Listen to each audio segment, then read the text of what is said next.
Pues bienvenidos de nuevo otra vez a todos, si algunos habéis incorporado después, y vamos hoy a meditar en la palabra del Señor, en una historia preciosa que yo creo que casi todos conoceréis, pero espero que el Señor nos hable hoy de una forma particular. Y vamos a leer en Ruth, en el libro de Ruth, capítulo 1, de los versículos 1 al 5. Si queréis buscarlo y si no, os lo leo yo. Aconteció en los días que gobernaban los jueces que hubo hambre en la tierra, y un varón de Belén de Judá fue a morar en los campos de Moab, él y su mujer y 2 hijos suyos. Y quedó Noemí viuda con sus 2 hijos, los cuales tomaron para sí mujeres, moabitas. El nombre de una era Orfa y el nombre de la otra Ruth. Y habitaron allí unos 10 años y murieron también los 2 hijos, quedando así la mujer desamparada de sus 2 hijos y de su marido. Esta es una historia tremenda, pero antes de meternos en la historia es muy importante que entendamos en el contexto en el que se produce, porque a veces para entender algo hay que saber lo que hay alrededor, porque si no pierde la importancia de lo que vamos después a resaltar. A veces leemos la Biblia y ya vamos directamente, no sabemos la historia y ya vamos al versículo que nos gusta, ¿no? A la palabra. Pero aquí habría que empezar entendiendo que cuando dice la palabra aconteció en los días que gobernaban los jueces. Eran unos días muy especiales. Los días en que gobernaban los jueces fue cuando llegó Israel y entró en Canaán y conquistó la tierra, y Dios levantaba jueces que ayudaban a Israel a liberarse de la opresión de aquellos que estaban alrededor. Y este es un proceso en el que Israel, en esta época, fue un Israel oscuro, fue un Israel que lo pasó mal. Después lo veremos un poquito más en detalle, porque ni acabó de conquistar la tierra, ni se hizo una nación fuerte, porque las naciones que había alrededor les atacaban continuamente, y veremos que además los jueces tampoco eran unas personas ni mucho menos perfectas. Y aquí vemos el proceso interesante, porque vemos en Egipto el pueblo de Israel se levanta porque eran esclavos, querían ser libres, y el deseo de ser libres les lleva a hacer cualquier cosa con tal de conseguir la libertad. Cuando somos esclavos, el ser libres es algo esencial. De hecho, es uno de los primeros principios que Dios le dio al ser humano, la libertad de elegir, la libertad de pensar, la libertad de decidir. Y cuando alguien es esclavo es justo lo opuesto a lo que Dios quiere para el ser humano. Y por eso cuando somos esclavos hay algo dentro de nosotros que lucha y se rebela y hace cualquier cosa con tal de conseguir esa libertad. Y ahí allí Israel es capaz de dejar sus tierras, dejar sus casas, dejar todo lo que tenían, arriesgarse a ir a un desierto, le daba igual con tal de conseguir la libertad. Es un pueblo unido y un pueblo que escucha la voz de Dios, que le dice Moisés a Faraón: deja a mi pueblo ir, deja a mi pueblo ir. Y ahí el pueblo sale como una sola nación. Y en el desierto, llegan al desierto, ya son libres, ya no tienen esa necesidad que tenían antes, pero tienen la necesidad de una tierra. Qué importante también, ¿verdad? ¿Quién no quiere tener una tierra? Bueno, esto en Galicia, aquí está Denise, Galicia tenía una tierra, yo tenía pacientes gallegos y vamos, aunque tuvieran un infarto, se iban a ver a su terruño, fuera como fuera. Pero todos tenemos nuestra tierra natal que queremos, y todos tenemos un hogar, ¿no? Un hogar que puede ser una región, un país, una casa, ¿no? ¿Quién no quiere una casa? A ver, levante la mano aquí, ¿quién no quiere una casa? No digo una hipoteca, digo una casa. ¿No queréis una casa? ¿Ah, tú no quieres? No, digo quien no quiera, digo. Por levantar la mano te has quedado sin casa. El deseo de no ser un nómada, de tener un sitio donde asentarte con tu hogar, con tus hijos, con tu familia, ¿no? Con un futuro. Y ahí transcurre en el desierto Israel y vive con esa ilusión, sabiendo que en algún momento hay una tierra que Dios le ha prometido y que va a ser suya, como se la prometió a Abraham. Y cuando llega el momento de entrar, con sus dudas, con sus circunstancias, igual que en el desierto, no eran perfectos, en fin, Dios les tenía que reprender, les tenía que dirigir, les tenía que frenar, les tenía que cuidar de todo, vamos, un montón de cosas, ¿no? Cuando llegan a Canaán, es el momento de la lucha con Josué, ¿no? Entran allí, derriban los muros de Jericó, luchan con los gigantes, conquistan no toda la tierra, pero gran parte de la tierra.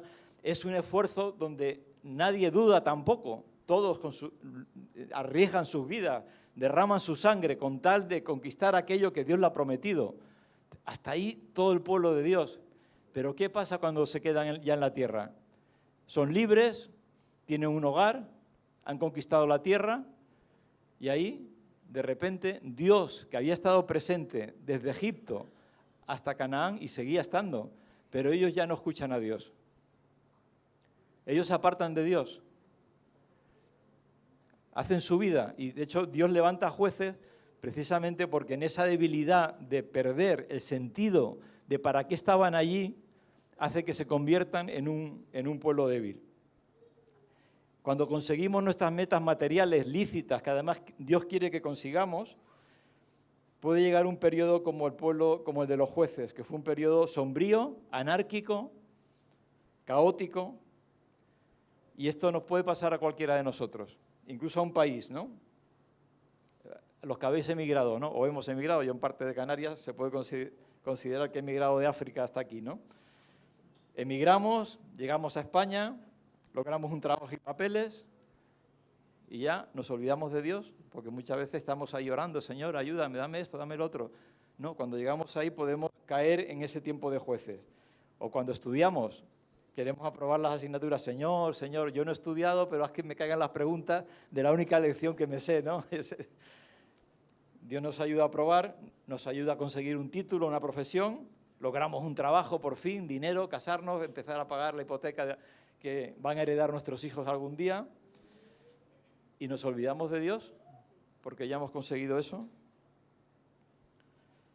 Incluso en la vida cristiana, cuando encontramos a Jesús es porque tenemos una crisis muy profunda, como en Egipto, es una esclavitud interior que tenemos. El Señor nos liberta, tenemos luchas, cosas que conquistar, conquistamos nuestros fracasos, miedos, vergüenzas más importantes, llegamos a una cierta estabilidad, parece que más o menos somos normales, maduros, que nunca lo seremos toda la vida, pero ahí, en esa estabilidad nos casamos, nos olvidamos de Dios. Es el riesgo del proceso que tenemos. Y en este contexto, es en el contexto en el que viven Ruth y Noemí. Vamos, Noemí con su marido.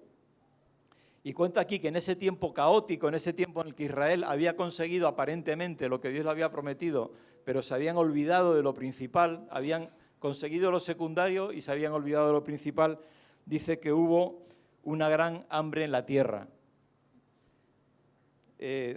Yo no sé si el hambre es que Dios la produce, no sé si es consecuencia espiritual de olvidarnos de Dios, pero está claro que cuando nos apartamos de Dios, las cosas no van bien.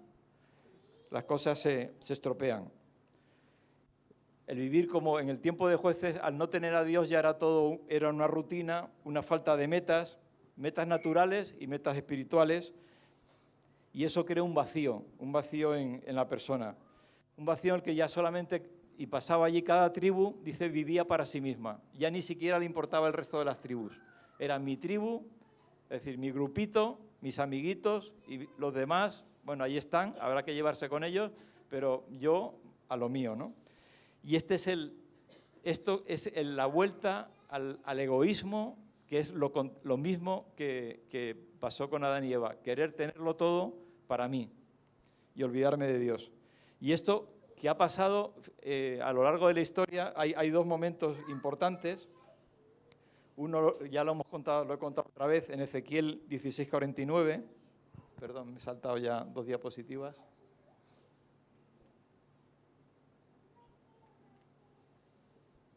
¿Se ha trabado? La siguiente.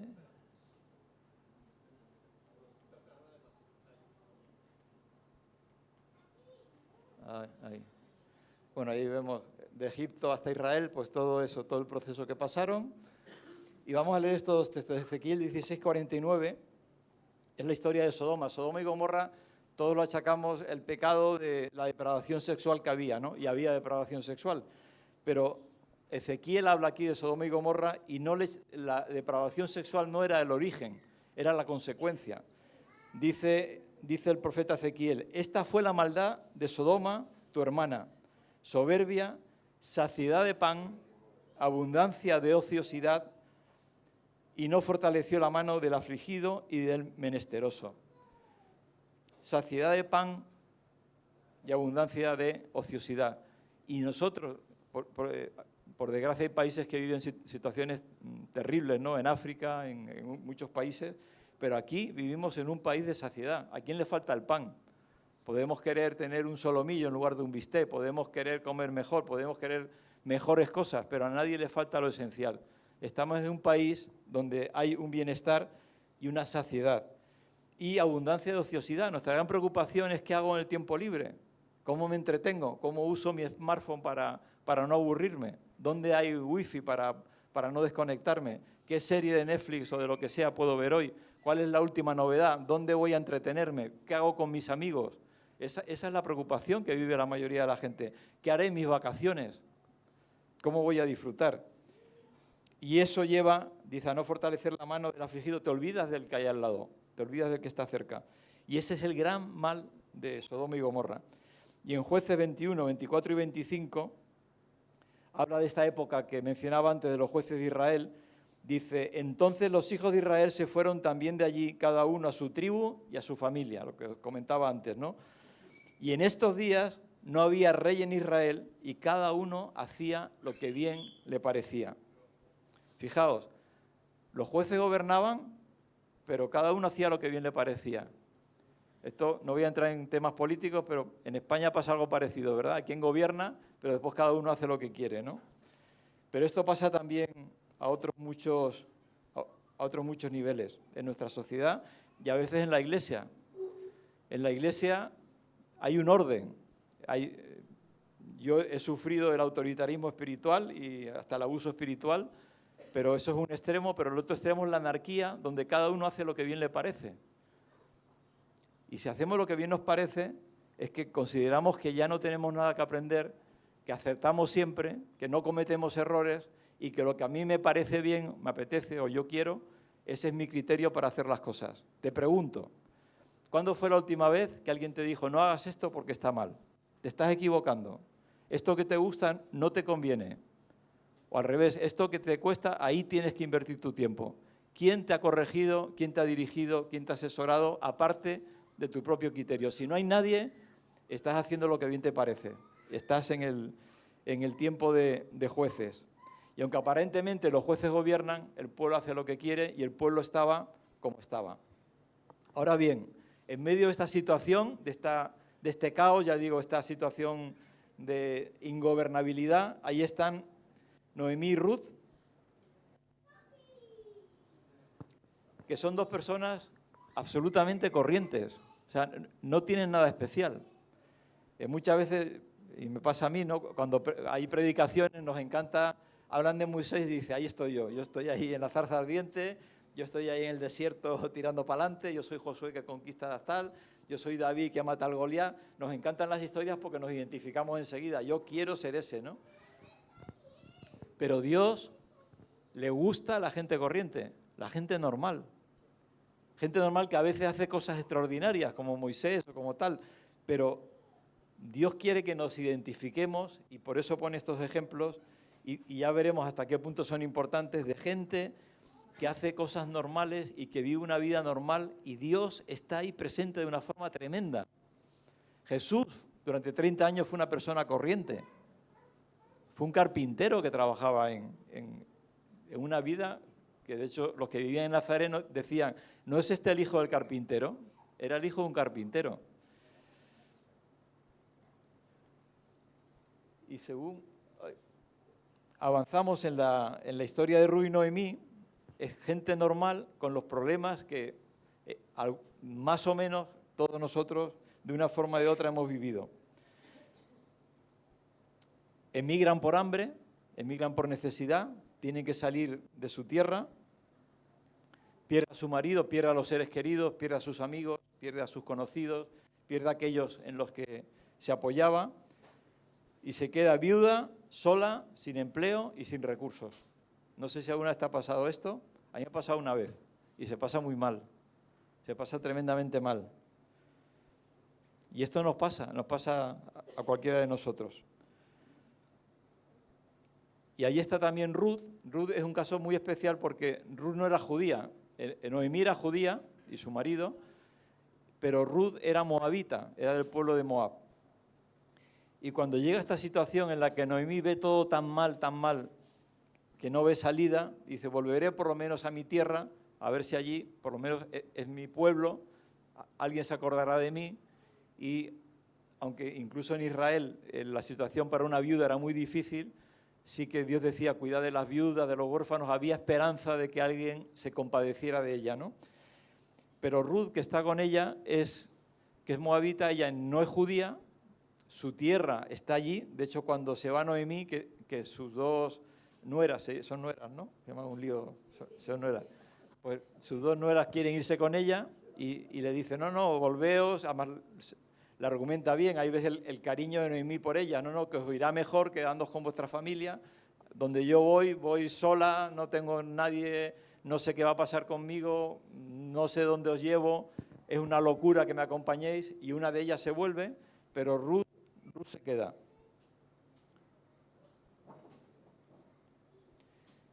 Fijaos la decisión tan fuerte de Ruth, o sea, yo no la entiendo, o sea, no la entiendo salvo que Ruth tuviera tal cariño, tan amor, tal convicción de lo importante que era Noemí para ella, que le daba todo igual. No sé si alguna vez habéis querido a alguien tanto como para eso. Es decir, aunque pierda todo, aunque lo arriesgue todo, yo te voy a seguir y estaré contigo pase lo que pase. Esta es la conversión, de hecho. Si tú de verdad has conocido a Jesús, si has tenido un encuentro con Jesús, como lo tuvo con los apóstoles, deja tus redes y sígueme. Es dejarlo todo para seguirle a Él. Yo cuando me convertí, mi padre me dejó de hablar 10 años. 10 años sin hablarme, sin querer hablarme, vamos. ¿Por qué? Porque no le gustaba, no quería, aborrecía a Dios. Ya sabéis que al final se convirtió. Os hago el spoiler para que no quede mal sabor ahí de boca, ¿no? Y aquí toma Ruth grandes decisiones impresionantes, pero impresionantes dentro de una familia normal. Yo sé que algunos de vosotros habéis venido aquí y habéis venido dejando gente que queréis allí para mandar dinero, para ayudarles. Son decisiones muy fuertes, son decisiones que solamente se pueden hacer por auténtico amor. Un amor desinteresado. Ruth no ganaba nada, Ruth perdía todo, pero Ruth amaba intensamente a Noemí. Y aquí vemos que la historia de Ruth en realidad es la historia de Noemí. ¿Verdad? Qué interesante. ¿Hasta qué punto esta mujer, Noemí, había amado a sus dos nueras en contra de los prejuicios y los tópicos que se suelen decir? Que estas dos mujeres, de hecho, Ofra también quiso seguirla, ¿no? O sea, querían a Noemí de una forma intensa. Noemí las había querido, aunque se quedó viuda, había seguido queriéndolas a ellas, incluso habiendo quedado ellas también viudas. Es un amor que no espera nada, que lo da todo para apoyar a aquella persona que amas. Y después, no solamente elige a Noemí como la persona a la que cuidar, proteger y seguir. Esto es una amistad profunda, una amistad que en caso del matrimonio debería ser máxima, ¿no?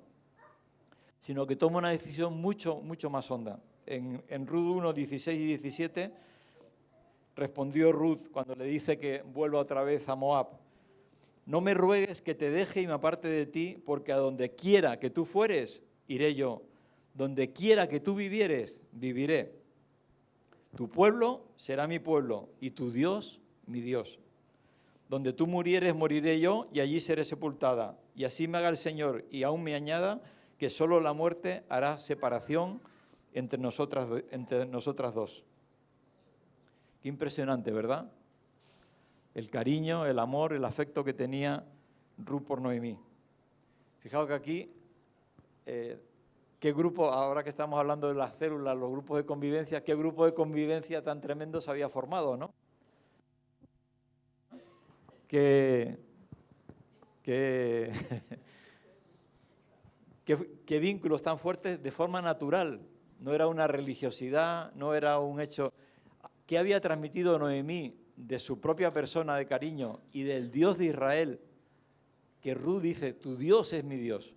Ya no quiero más a los dioses que me han enseñado, a los dioses que me han contado aquí en Moab, a estas estatuas que adoramos, a estos sacrificios que hacemos, sino yo tendré y adoraré al Dios de Israel. Esto es impresionante, esta es la conversión del corazón de una persona. Y esto es lo que nosotros debemos compartir con los que nos rodean. No solamente que les queremos, sino que les transmitimos de un Dios maravilloso, de un Dios que transforma, de un Dios que nos ha dado fe, esperanza y amor, de aquel que lo llena todo y aquel que llega a todas nuestras circunstancias. Y fijaos las difíciles que estaba viviendo aquí Noemí. Y estas decisiones que ella toma son decisiones de cariño, son decisiones de compromiso con Dios, pero que parece que son decisiones que se quedan ahí, tienen consecuencias. Tienen consecuencias inmensas, inmensas, dentro de la normalidad, porque ya digo, estamos hablando siempre de familias normales que están viviendo circunstancias normales y no son visibles al principio. Cuando ellas se vuelven son otra familia migrante que vuelve fracasada a su tierra de origen, que no ha podido cumplir sus sueños y al revés se han arruinado. Desde el punto de vista humano es la realidad que ellos tienen. Pero hay una semilla ahí plantada en esa decisión de Ruth y en la de Noemí. Se ha plantado una semilla espiritual que ya está creciendo. Una semilla que nadie puede detener.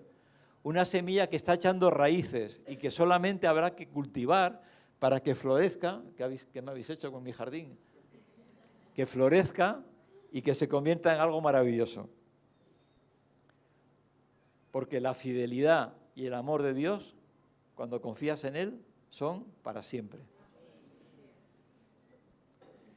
Ahora, estas soluciones, en este camino que emprenden, tiene aspectos prácticos, concretos. O sea, a veces queremos que Dios nos ayude a ponernos ahí de rodillas, oramos, y no se va a bajar un ángel del cielo, como aquellos que esperaban delante del estanque de Siloé, ¿no? A ver si baja un ángel, remueve, y el primero que se tire, ese es el que consigue. Claro, los pobres paralíticos nunca se sanaban, se imaginó, sería cualquier otra enfermedad. Y allí estaba Jesús, que era el que sanaba, pasando, y nadie le hacía caso. Hasta que Jesús se acerca a alguien que ve que está desesperado y le dice, ¿quieres ser sano? Pues Dios espera que nosotros hagamos cosas. En Ruth 5:7 dice, Booz era el familiar cercano que tenía Noemí.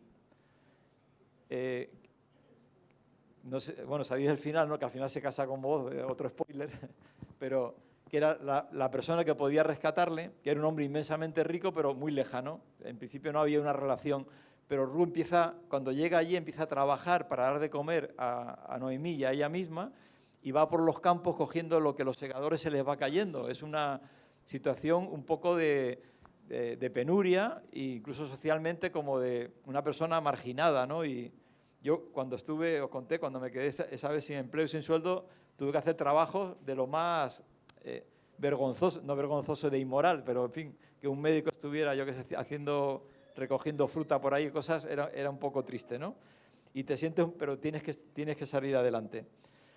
Y ahí Booz de repente ve a una joven que está allí trabajando no, sino cogiendo lo que se les caía a los trabajadores, y le dice al mayordomo de los segadores, ¿de quién es esta joven? Y el mayordomo respondió, es la moabita que volvió con Noemí de los campos de Moab, que me ha pedido que le deje recoger lo que los segadores se les va cayendo entre las gavillas. Y está aquí desde la mañana hasta ahora sin descansar ni aún por un momento. Era una currante, o sea, estaba allí, no es que creía en Dios, por supuesto, pero estaba allí dispuesta a hacer lo que fuera con tal de ayudar a aquellos que amaba. Esto decía, ¿sabéis la famosa frase de Pablo Picasso, ¿no? Dice, yo creo en la inspiración, pero a mí la inspiración me encuentra siempre trabajando. Pues yo creo en la gracia de Dios, pero la gracia de Dios nos encuentra mientras estamos trabajando en el reino de Dios. Dios no quiere vagos, no quiere que enterremos el talento, quiere que invirtamos aquello que Él nos ha dado y que nos esforcemos. Y había un aspecto muy interesante en cuanto a Ruth, y es que en Deuteronomio, la ley de Dios decía esto, fijaos qué fuerte, ¿no? Dice, no podrán entrar en la asamblea del Señor los moabitas.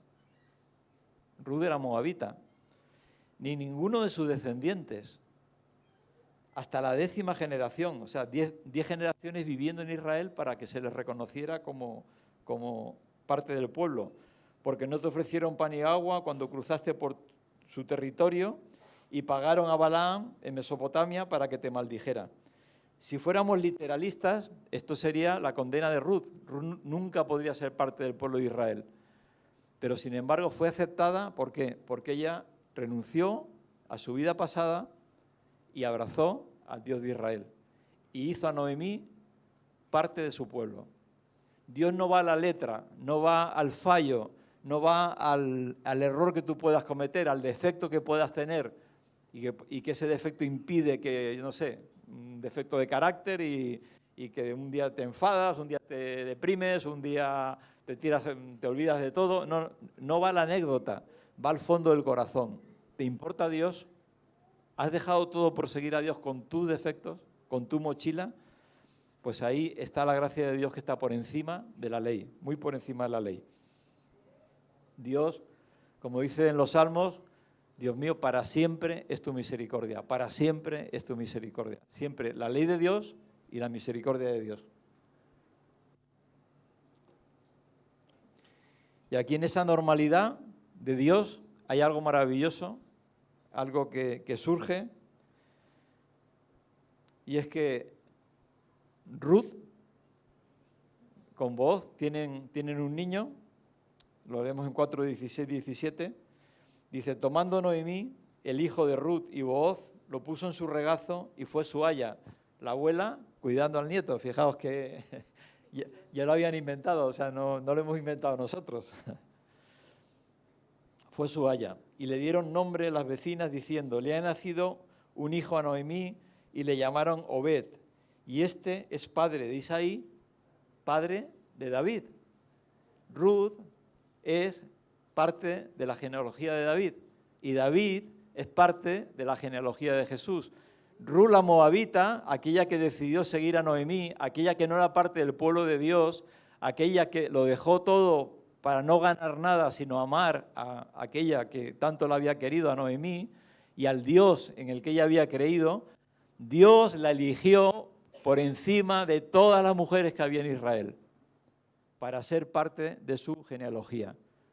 Y eso quiere decir que Dios vio en el corazón de Ruth algo que no vio en el corazón de muchas otras mujeres, de muchas otras personas. Y fue ese amor desinteresado, fue el elegirle a Dios por encima de todo, de su cultura, de su pueblo, de cualquier otra cosa, y de servirle y seguirle hasta el final. Hay otra historia no parecida, es distinta, que sabéis que cuando conquistan Jericó hay una prostituta que se llama Rahab, que ella ayuda a los espías de Israel para que puedan conquistar Jericó y les pide solamente que le salven la vida a ella y a su familia, y se la salvan. Rahab es parte también de la genealogía de Jesús. Jesús elige mujeres, personas que le aman por encima de la condición que tengan, sea prostituta, sea extranjera, sea quien sea, son parte del plan de Dios porque son personas normales que eligieron a Dios y que amaron a los que estaban a su alrededor.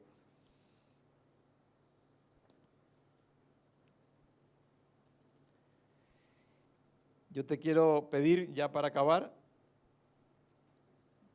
aplicando lo que hemos leído, 3 cosas. Primero, pon a Dios en tu vida como lo más importante. No te quedes, estamos en un tiempo de jueces. La sociedad, cada uno hace lo que bien quiere, lo que bien le parece, lo que cree que es bueno, le da igual lo que Dios diga, lo que diga la palabra de Dios.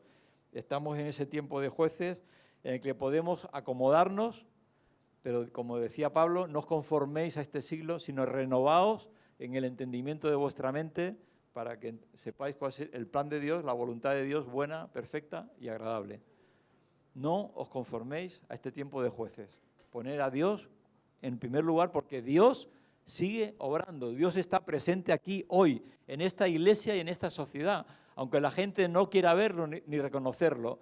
El Dios de Israel, el Dios del universo, está esperando que llegue el momento que Él ha elegido para extender su poder y podrá derribar todo lo que vemos alrededor que nos parecen cosas impresionantes. Lo segundo, elige con cuidado con quién caminas. Elige a Noemí, no elijas al pueblo de Moab. Tu pueblo no es Moab, tu pueblo es el pueblo de Dios. Y una vez que lo elijas, elige a quién amar y ama de corazón, como Ruth amó a Noemí. Empieza por tu esposo o tu esposa. Da tu vida, ama, sin esperar nada. Y elige también, no podemos amarnos todos, ojalá nos pudiéramos amar todos intensamente aquí, pero vamos, eso será en el cielo seguro, pero elige a quién amar. Dios te pondrá en el corazón y ama de verdad, ama a aquellos que tienes cerca. Y por último, no dejes de creer, porque es verdad de que Dios está obrando y que esta semilla, si tú la pones en tu vida, va a florecer y en tu vida va a ser un jardín precioso, un jardín espiritual que te va a llenar de satisfacción y de alegría. Y quizás algún día, no sé si aquí o en el cielo, verás el fruto de cosas que igual ahora mismo no te imaginas maravillosas. Igual tu hijo o tu hija va a ser un gran abogado, cirujano, presidente del gobierno, ojalá que, en fin, lo que sea, una gran madre, un padre, pero que está sembrando algo que vas a recoger y que recogerán aquellos que vienen después de ti. Así que con esto terminamos. Vamos a orar un momentito, si os parece, si queréis orar alguno, y ya después si oráis, oro yo, y si no oráis ninguno, pues oro yo también.